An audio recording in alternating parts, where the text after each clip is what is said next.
Hi everyone and welcome back to my channel. Sorry I haven't been with you for a few weeks, but we're back today testing out some more coloured pencils.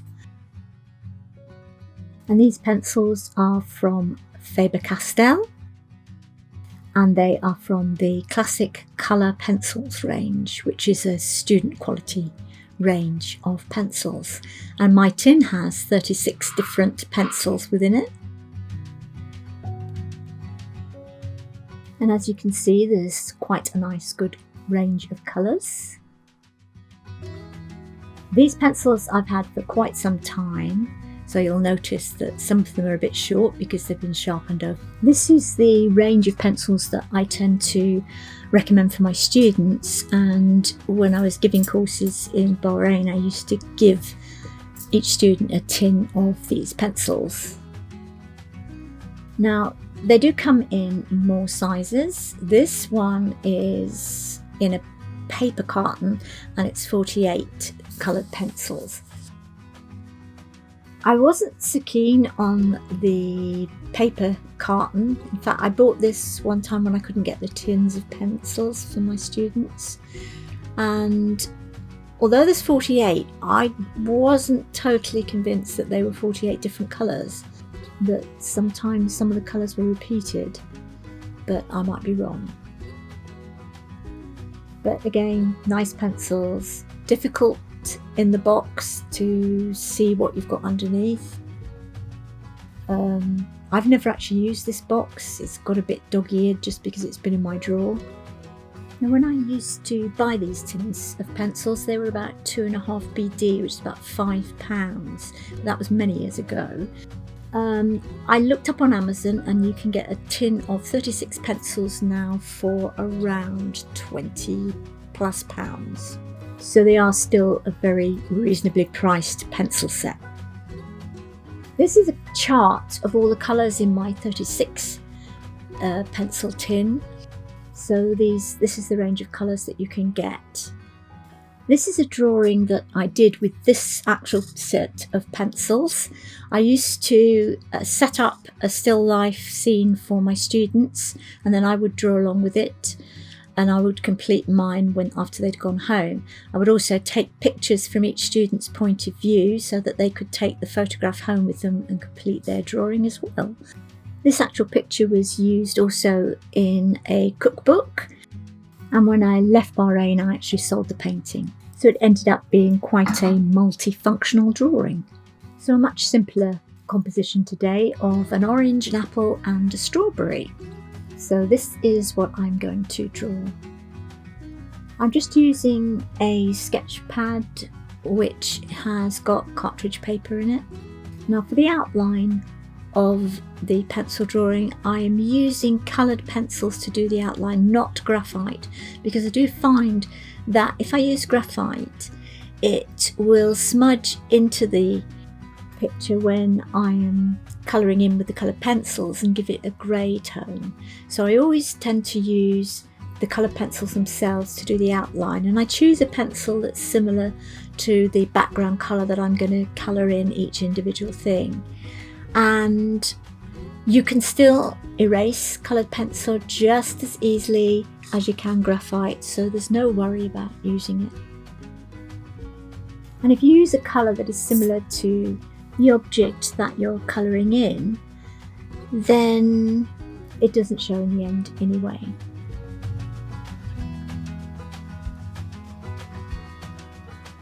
And also by using different colours, it helps me to know what colour I'm going to be colouring in something. Like there's the leaves there on the top of the strawberry, so I'm drawing those in green just to remind me not to make them red. I'm starting off with the apple, and when I colour anything in with coloured pencils I always follow the contours of the object that I'm colouring in, because that way it tends to give it more form. Whereas if you were to just do straight lines across, it would show up in the end. And this just helps make something round look more three-dimensional. And after all, in all of drawing, what you're doing is creating an illusion of the object that you're trying to depict. So This is just a first layer. Well, in fact, this is a second layer. And each layer will make something slightly darker. Don't try to colour in just one layer. You won't do it. And this makes it much more realistic. So I'm coming in and doing the second layer on everything.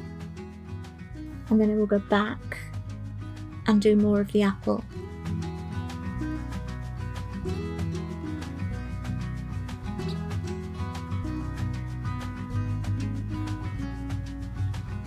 If nothing else, this helps give you confidence about what you're drawing, and also gives you some practice before you actually come to do the finishing stages.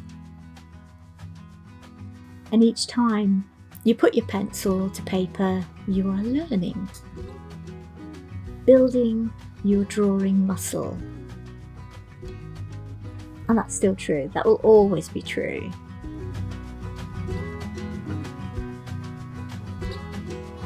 You never know it all in anything, particularly drawing. It's such an exciting journey, learning to draw. And as long as you realise that you will never stop learning, then I don't think you'll ever be disappointed.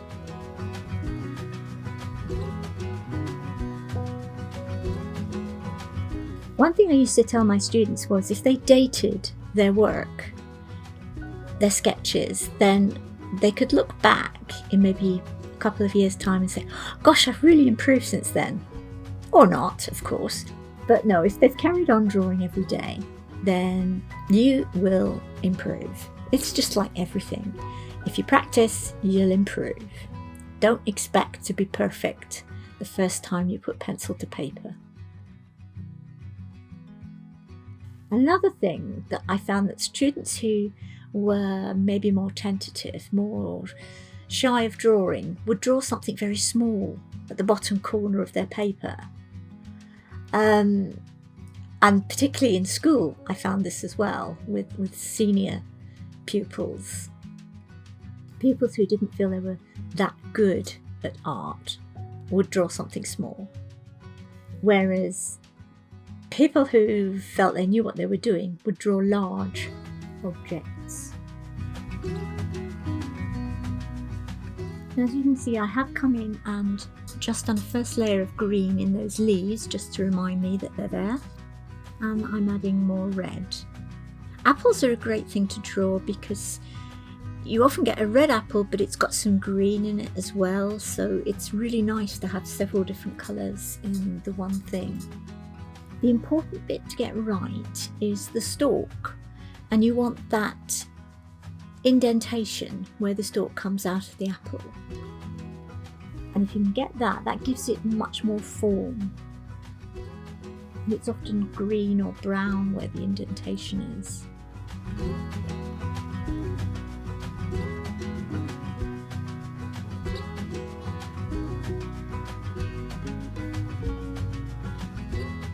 I started with the apple because I felt far more confident with the apple. I've drawn lots of apples in the past.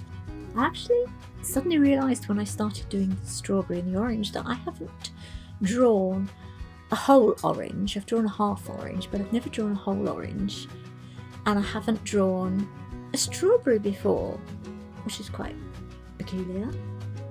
So I started off with the thing that I was more confident with, to try to give myself more confidence, I guess.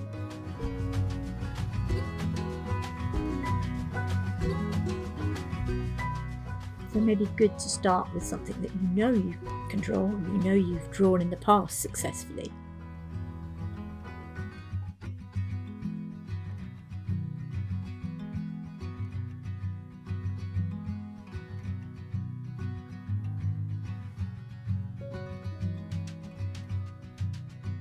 Now I've put a piece of paper there just to stop me smudging the apple, because even coloured pencils smudge. I'm coming in with the strawberry,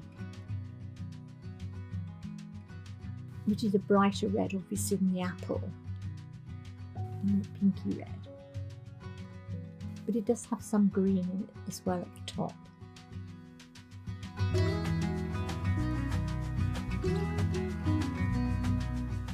And I kind of got to the stage and I thought, oh, should I have put the seeds in or left white highlights for the seeds?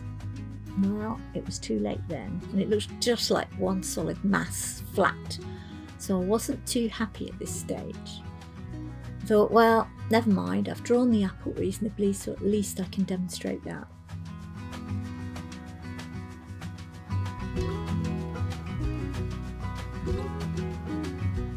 But as I continued to work the strawberry and add some shadows, then it began to take some shape and not just be, or just look two-dimensional.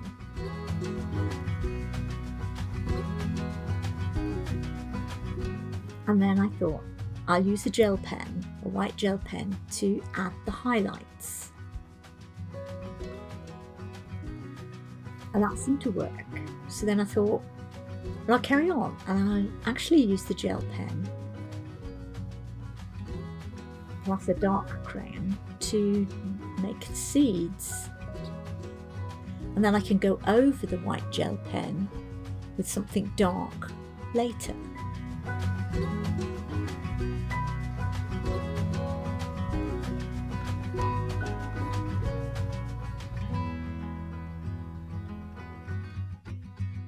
It does look a bit there like it's got a white spotted measles or something. But as I add highlights and lowlights, it begins to take on a more three-dimensional and recognisable appearance.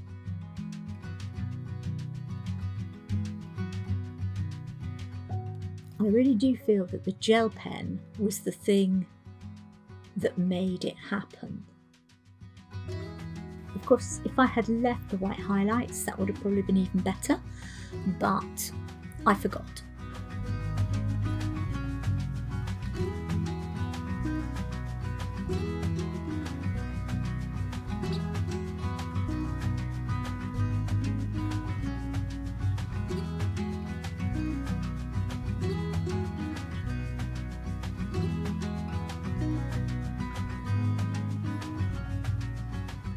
So, buoyed on with the success of the strawberry, I felt more confident to do the orange.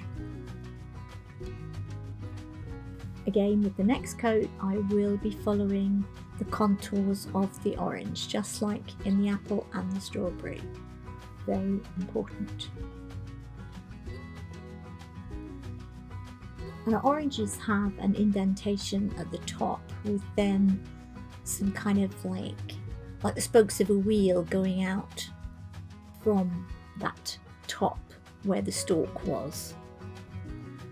So if you can get an orange which has still got leaves on it, that makes an even more interesting subject to draw. There I've put what would have been the stalk, kind of crown of the apple, of the orange, and gradually building up the colour. And it won't all be one colour, I will shade it with other colours, other pencils, just to make it look more realistic.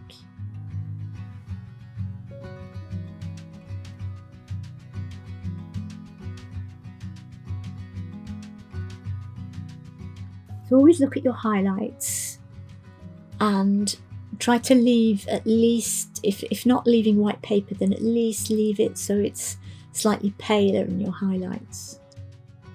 And notice where the darker bits are. The darker bits will be where the light can't get to it.